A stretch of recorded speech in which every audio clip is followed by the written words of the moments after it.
Should he give his hand or not? Shirlian didn't move. He hadn't decided yet. Should he continue to sit tall and still, or pretend to be a bride who was frightened and at a loss, hiding away? The owner of that hand was rather patient and incredibly well-mannered.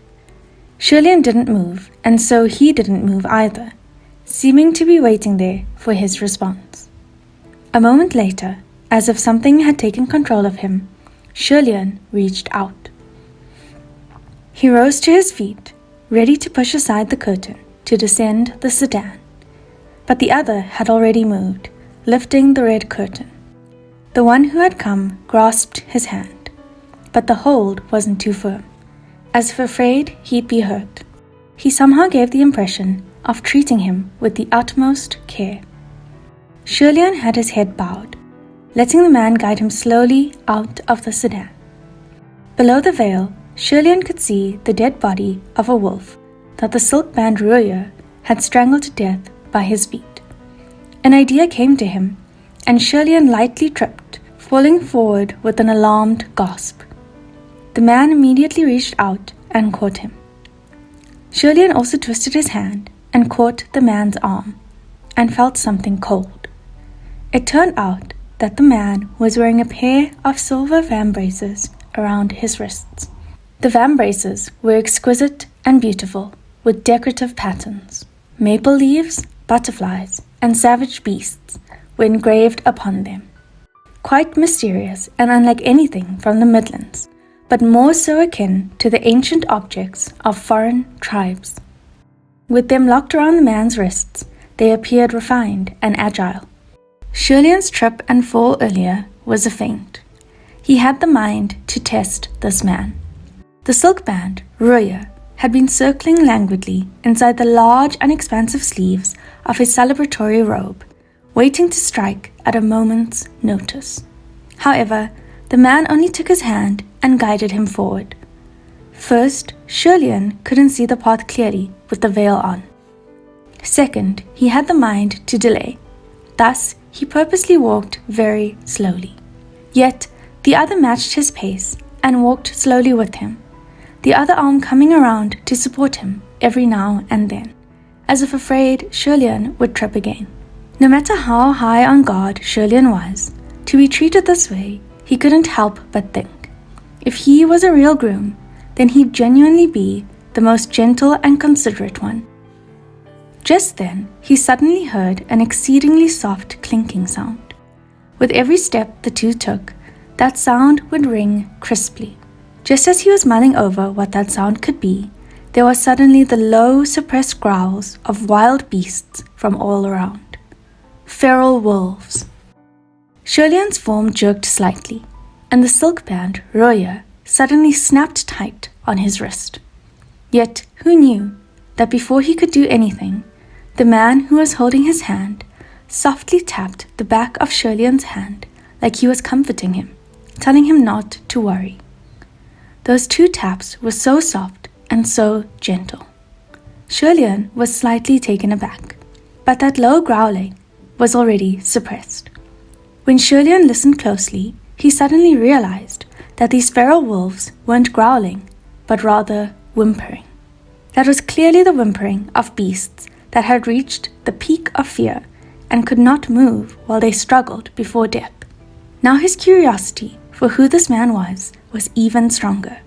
He wanted to lift the veil to take a look at first, but he knew that this wasn't the best course of action, so he could only peek through the crack underneath the red covering, his view limited and missing the big picture.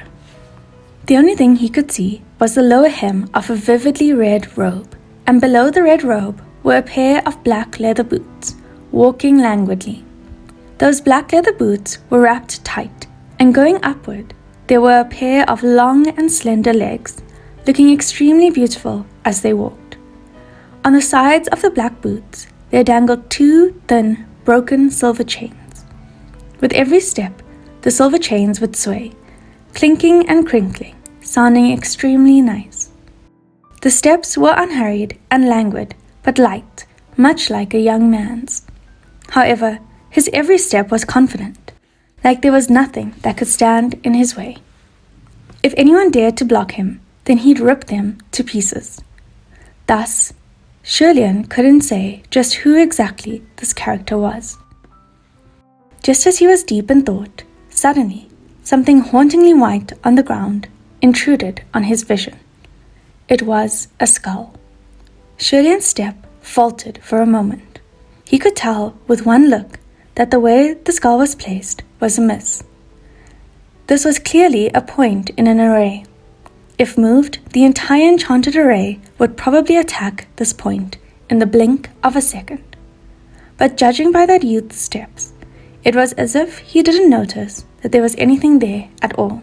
Shirlian was just thinking about whether he should warn him when he heard the crisp sound of a tragic crack. The youth had stepped down and instantly crushed the skull to dust.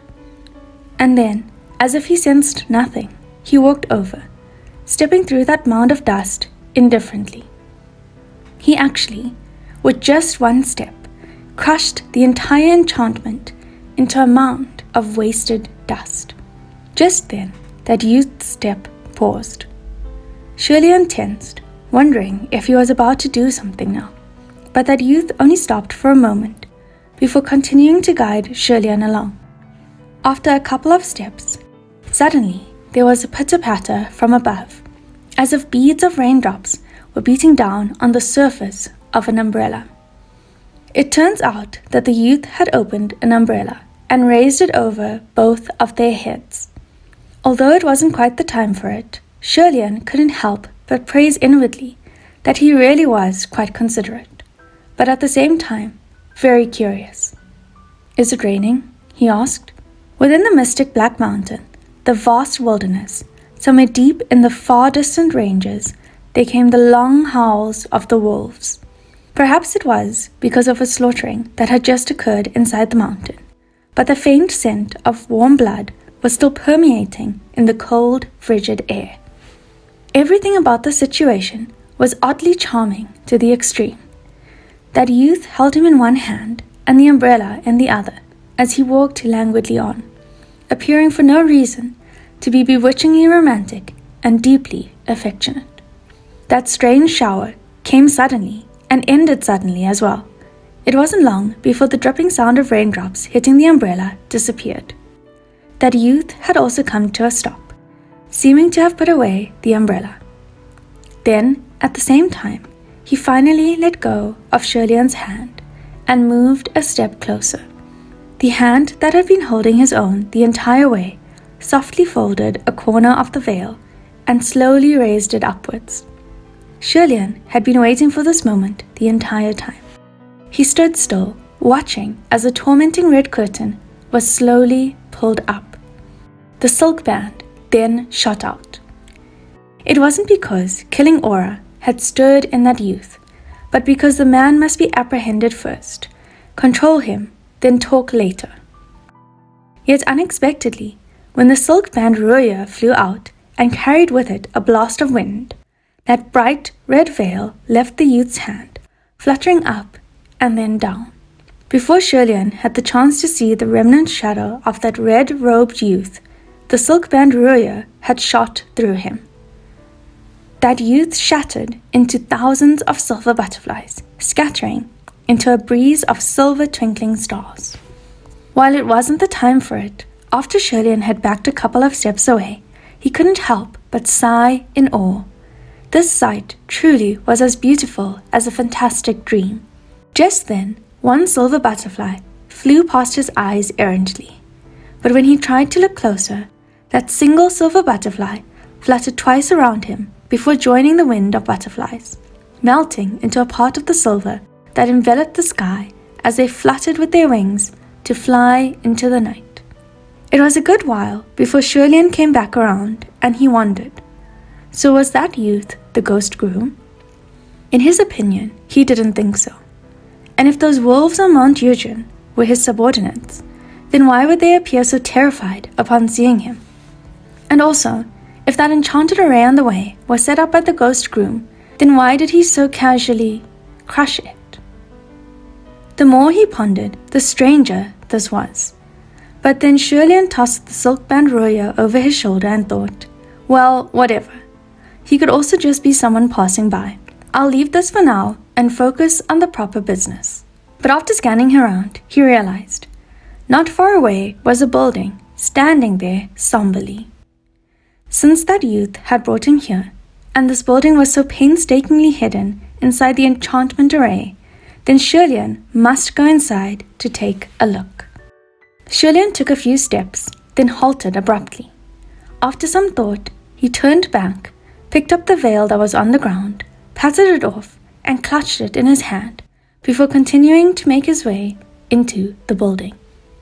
This building was a tall structure with red walls, the bricks and wood appearing rather mottled, like an aged local town temple. However, based on Shirlian's experience, this design was most likely a martial god temple. Sure enough, when he looked up, he saw the large, solidly metal words nailed on the top of the entrance. Temple of Ming Guang. The martial god of the north, General Ming Guang, was also that General Pei that Ling Wen had spoken of in the communication array, whose worship was abundant in the north. No wonder they didn't find any temples of Ming Guang nearby, but found a temple of Nanyang. Turns out the temple of Ming Guang on Mount Yuzhen had long since been locked away by an enchantment array. Could the ghost groom have anything to do with General Ming Guang? However, this General Ming Guang was a mighty and unapproachable great heavenly official flushed with success. Plus, his status in the north was very secure. So personally, Shirlian didn't think a heavenly official like that would have any connection with a malicious creature like the ghost groom. It wasn't anything strange to have one's base be unfortunately overtaken by a malicious creature. He'd have to wait and see what the truth really was. He walked up to the temple and the doors were closed but not locked. So when he pushed, they opened. After pushing the doors in, there was a strange smell that assaulted his senses. It wasn't the dusty air common to an unvisited place of many years, but a faint stench of rot. Shirlian closed the doors behind him to make it seem like no one had entered, then crossed the threshold into the temple. Within the center of the great hall was a martial god statue, naturally being that martial god of the north, General Ming Guang. Many humanoid objects, such as sculptures, puppets, and portraits, were easily tainted by the aura of evil. Thus, the first thing Shirlian did was to go up and look closely at this martial god statue. After examining the statue for a while, his conclusion was this. The statue was exquisitely sculpted. Wielding a sacred sword and wearing a jaded belt, his appearance handsome with an imposing bearing. There weren't any issues, and the rotting smell didn't come from this divine statue. Thus, Shirlian stopped caring for it and started to make his way to the back of the great hall. After turning around, Shirlian's entire person froze, and his pupils shrank. A group of women, dressed in bright red wedding robes, with their heads covered with veils, stood tall before him. The faint stench of rot had been exuding from these women. Shirlian quickly steadied himself, then started counting. 1, 2, 3, until he counted to 17. They were the 17 brides who went missing in the Mount Yuzhen area. The red on some of the wedding dresses was already faded, exceedingly old and tattered, so they should be the earliest brides who went missing. Some of the brides were still wearing brand new wedding dresses, and the styles were new too. The smell of aged rotting corpses still very light on them, so they must be the ones who went missing recently. Shirlian thought for a moment, then removed the veil of one of the brides. There was a tragically pale face under the bright red veil, so white that it was faintly glowing green, and with the soft light of the moon shining upon it, it was quite horrifying. But the most horrifying part was, while the muscle of this woman's face was already twisted with death, on this twisted face hung a small, stiff smile. Shirlian pulled off the veil of the next woman, and there were the same curled lips. An entire building full of dead people, and they were all dressed in wedding robes, all with a smile on their faces. That strange nursery rhyme, sung by the little child, seemed to be sounding in Shirley's ears again. New bride, new bride, new bride in the red bridal sedan. Brimming tears past the hills, smile not under the bridal veil. Suddenly, there was a strange sound coming from outside the temple. It was truly a strange sound, so strange that it was hard to describe, like two sticks wrapped in a heavy cloth were violently thumping on the ground, but also like it was dragging something heavy, pulling with difficulty on the ground. The sound went from far to close, and it came very quickly. It was merely an instant before it reached the temple of Mingguang. The doors of the temple of Mingguang opened with a creak. Whatever had come, whether it be human or creature, was most likely the ghost groom, and now it had returned. There was nowhere to escape in the back of the hall, nor anywhere to hide.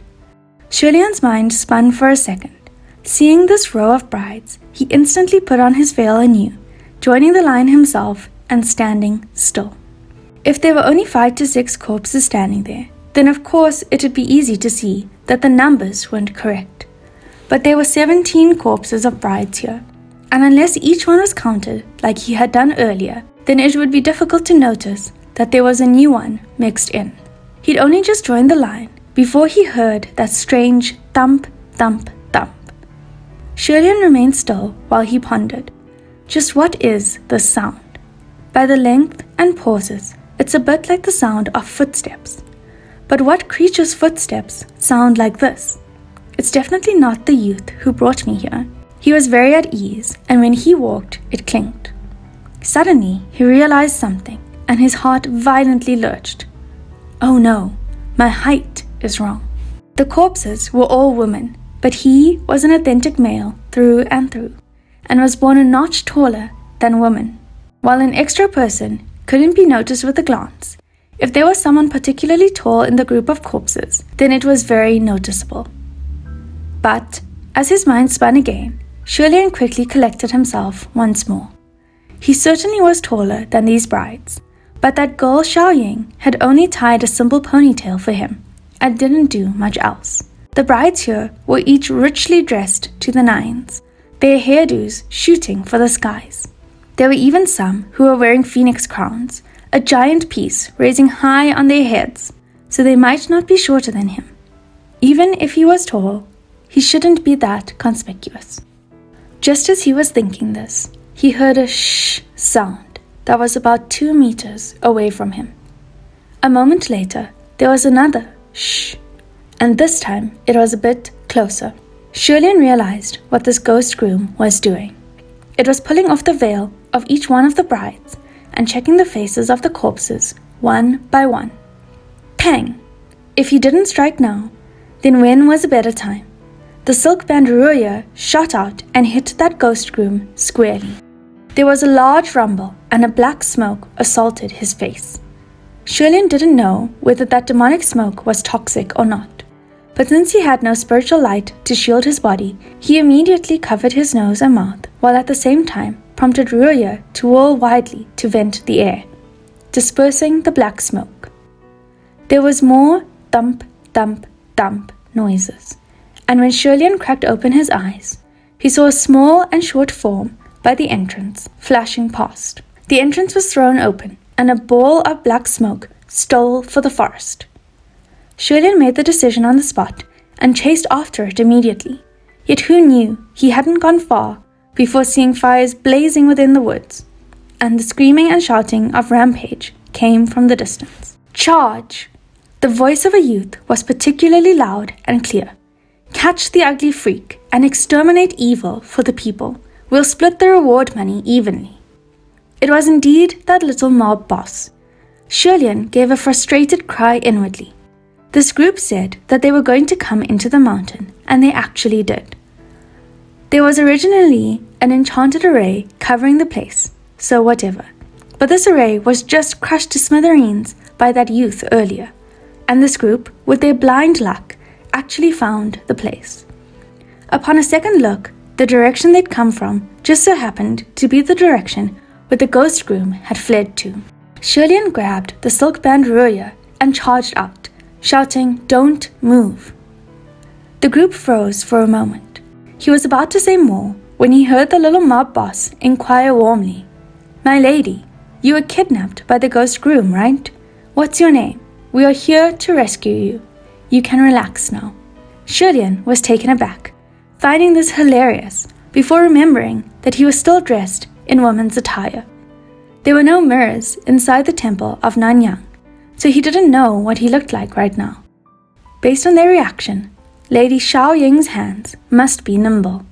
Whilst still in shock, this group actually took him for a real bride, and this little mob boss was probably hoping that he would be that 17th bride, so that he could go and collect the reward money. However, given the situation, he could not allow these villagers to run amok, no matter what, in addition to the fact that he couldn't guarantee whether the ghost groom had kept fleeing onwards. Coincidentally, right then, 2 black-clad youths came rushing over, and Shirley immediately called, "Nanfang, Fu Yao, come and aid me, quick!"